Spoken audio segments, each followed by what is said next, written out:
ఈ ప్రభుత్వం వచ్చింది ఏప్రిల్ 2024, ఏప్రిల్ 2025 2200 కోట్లు బకాయిలు. ఈరోజు పిల్లలు చదువులు మానేసి ఫీజులు కట్టలేక పిల్లలు చదువులు మానేస్తూ ఉన్న పరిస్థితులు, తల్లిదండ్రులు ఇబ్బందులు పడుతూ ఉన్న పరిస్థితులు. చదువుల రంగం పూర్తిగా నాశనం అయిపోయి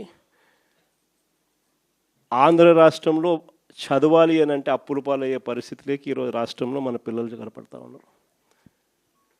వైద్య రంగం గురించి నేను చెప్పాల్సిన పనిలా, ఆరోగ్యశ్రీ అనేది తెరమరుగైపోయింది. ఏకంగా నెలకు 300 కోట్ల రూపాయలు ఖర్చు అవుతుంది ఆ పథకానికి. ప్రతి పేదవాడికి, ప్రతి మధ్యతరగతి వారికి ఏకంగా 25 లక్షల దాకా ఉచితంగా పేదవాడికి వైద్యం అందించే పరిస్థితి మన ప్రభుత్వం.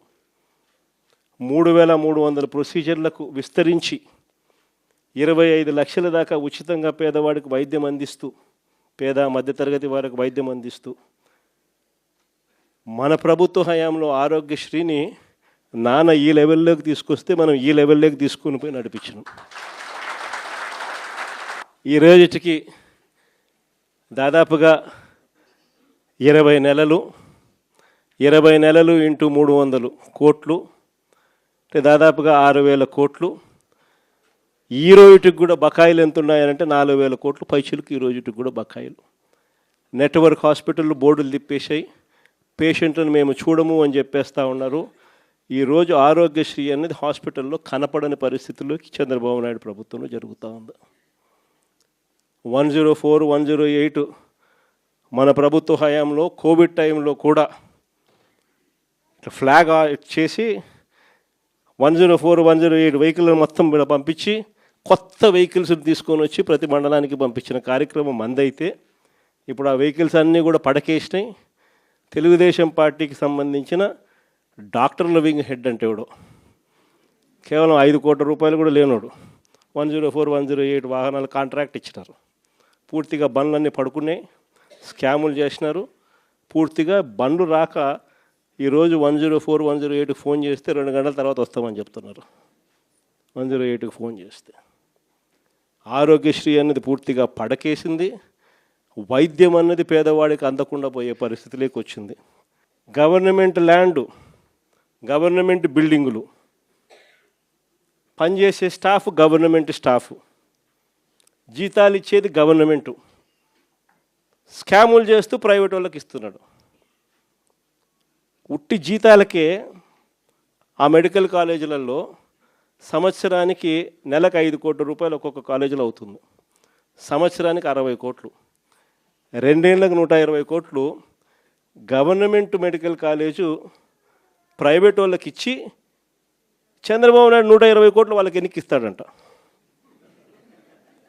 ఇది ఎక్కడైనా మీరు విన్నారా? గవర్నమెంట్ది ల్యాండు, గవర్నమెంట్ది బిల్డింగులు, గవర్నమెంట్ స్టాఫు, జీతాలు ఇచ్చేది గవర్నమెంటు, నడిపేదేమో ప్రైవేటు, లాభాలేమో ప్రైవేటు కంట.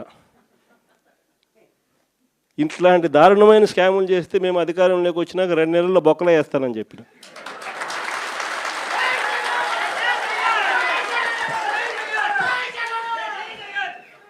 మనం ఎప్పుడైతే ఆ మాట చెప్పినామో అప్పుడు ఒక్కడు కూడా ఆ స్కాములు లేక మేము రాము, మాకు చంద్రబాబు నాయుడు ఈ కాలేజీలు వద్దు అని ఏకంగా చంద్రబాబు నాయుడుకి చెప్తా ఉన్న పరిస్థితులు మొట్టమొదటిసారిగా కనిపిస్తూ ఉన్నాయి. ఇంకా వ్యవసాయం గురించి నేను చెప్పాల్సిన పనిలా, ఏ పంటకు గిట్టుబాటు ధరలు రావడంలా, ఎక్కడ చూసినా దళారీ వ్యవస్థ. చివరికి ఎరువులు కూడా బ్లాక్లో కొనుక్కోవాల్సిన పరిస్థితులకి మొట్టమొదటిసారిగా రాష్ట్రంలో చూస్తూ ఉన్నాం. మన ప్రభుత్వ హయాంలో ఉన్న ఆర్బీకేలు ఈ పొద్దు తెరమరుగైనాయి. మన ప్రభుత్వం హయాంలో ఉన్న ఈ క్రాప్ వ్యవస్థ ఈరోజు నీరు గారిపోయింది. మన ప్రభుత్వ హయాంలో ఉచిత పంటల బీమా ఈరోజు కనపడకుండా పోయింది. మన ప్రభుత్వ హయాంలో ఉన్న సీజన్ ముగిసేలోగానే సీజన్లో జరిగిన నష్టాన్ని మళ్ళీ తిరిగి రైతులకు ఇస్తున్న ఇన్పుట్ సబ్సిడీ ఈరోజు కనపడకుండా తెరమరుగైపోయింది. చివరికి రైతులకు ఈయన ఇస్తానన్న అన్నదాత సుఖీభవ అని చెప్పి ఈయన ఇస్తానన్న కూడా మోసంగా తెగిపోయింది. సంవత్సరానికి 20,000, 2 ఏళ్ళకి కలిపి 40,000, ఇచ్చింది 10,000, 30,000 యగనామం. రైతుల పరిస్థితి ఈరోజు ఎందుకురా నాయనా చంద్రబాబుని తెచ్చుకున్నాము అనే పరిస్థితిలో ఈరోజు రైతులు బాధపడతా ఉన్నారు. మీరే చూడండి, వ్యవసాయం, చదువులు, విద్య, వైద్యం, ఈ మూడు ఏ ప్రభుత్వమైనా కూడా తమ బాధ్యతగా నడిపే వ్యవస్థలు. మూడు వ్యవస్థలు పూర్తిగా కుప్పకూలిపోయినాయి. నాలుగో వ్యవస్థ లా అండ్ ఆర్డర్. ఈరోజు రెడ్ బుక్ రాజ్యాంగంతో నాలుగో వ్యవస్థ పూర్తిగా దిగజారిపోయిన పరిస్థితుల్లోకి ఈరోజు కనిపిస్తూ ఉంది. మరి ప్రభుత్వంలో ఈయన ఉండేది ఎందుకు ఈయన ముఖ్యమంత్రిగా పరిపాలన చేస్తూ ఉన్నాడు? అందరికీ అన్ని ప్రైవేట్ ప్రైవేట్ ప్రైవేట్ ప్రైవేట్ అనేసరికి ఆ ముఖ్యమంత్రి కుర్చీ కూడా ప్రైవేట్కి ఇచ్చేయచ్చు కదా. అన్ని ప్రైవేట్ ప్రైవేట్ ప్రైవేట్ అనేటట్టుగా అయితే ఈయనకి ఎందుకు ఓటు వేయాలా? ఈయన ఏం చేయడానికి అని చెప్పి అక్కడ ఉన్నాడు. ఇలాంటి పరిస్థితుల్లో ఎవరైనా ప్రజలు ప్రశ్నిస్తే చంద్రబాబు నాయుడు గారికి అసహనం, వాళ్ళ మీద కేసులు పెట్టడము, వాళ్ళ మీద తనకున్న కోపాన్ని చూపించడము, ఇవన్నీ కూడా జరుగుతూ ఉన్నాయి.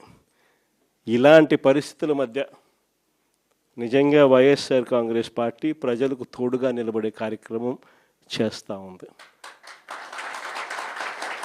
ప్రజలకు ఏ కష్టం వచ్చినా, అక్క చెల్లెమ్మలకు ఏ కష్టం వచ్చినా, రైతన్నలకు ఏ కష్టం వచ్చినా, పిల్లలకి ఏ కష్టం వచ్చినా కూడా వాళ్ళందరి తరపున జెండా పట్టుకొని పోరాటం చేస్తూ ఉన్న పార్టీ ఒక్క వైఎస్ఆర్ కాంగ్రెస్ పార్టీ మాత్రమే. మిమ్మల్ని అందరినీ కూడా ప్రోత్సహిస్తూ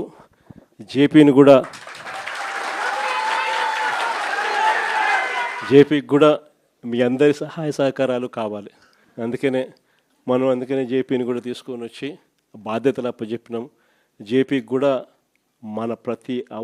మనలోని ప్రతి కార్యకర్త కూడా జేపీని కూడా మన సొంత కుటుంబ సభ్యునిగా భావిస్తూ మనం అందరం కూడా తోడ్పాటు ఇస్తేనే తాను కూడా గట్టిగా నిలదొక్కుంటున్నాం.